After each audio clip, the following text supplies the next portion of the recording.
Hey everyone, hope you're doing well. Today I'm reviewing Neon Inferno, the arcade-style run-and-gun developed by Zenovia Interactive and published by Retroware. You play as an assassin for the mob, taking on various side-scrolling missions assigned to you by the Don himself. The story takes you through many different settings, all of which look great, and this is where we might as well talk about the graphics because I really like everything about them. There's a real SNK Metal Slug vibe here, which I really like. The game clearly takes heavy influence from that series in gameplay and also visual style, which you won't hear me complaining. In fact, the easiest way to describe this game is a more methodical version of Metal Slug with the addition of gallery shooting mechanics as well. You shoot in normal side scroller fashion, but you also shoot enemies in the background and foreground. This adds a fun wrinkle and combines some genres that I happen to like a lot, and obviously it makes the shooting more interesting as well. Green bullets can be deflected, and you can even aim them back at your enemies. Speaking of which, the normal enemy variety is a bit bland here, but the bosses and set pieces in this game are really good. The action gets broken up with shooting sections on vehicles or suspended in the air, and Zenovia takes great care to bring the goods in terms of keeping the action fresh.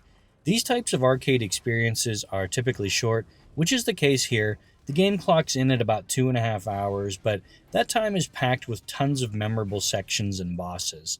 Back to the graphics, though, I like the art style overall, and the animation is stellar.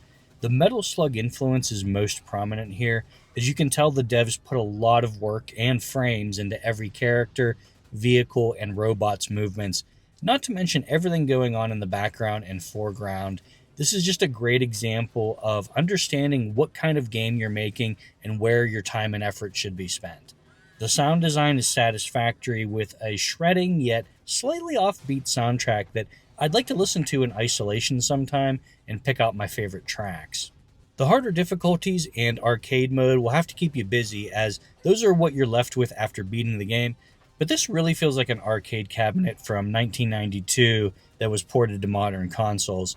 It's not the kind of experience that's going to be backfilled with tons of modes or obligatory content. It's a short experience that packs a nice punch, and then you move on to your next game.